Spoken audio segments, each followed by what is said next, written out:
Let's try and make that using only 5 ingredients. First, we want to mix together a ton of light corn syrup, some cornstarch, and some red food coloring. Watch my 9mm go bang.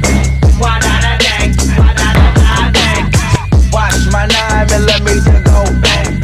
Wa-da-da-dang, wa-da-da-da-dang. And there you have it, lava dessert dish. I mean, just look at this thing. It looks insane. Now let's see if it actually tastes like lava. Whoa, that is crazy. This was 100% worth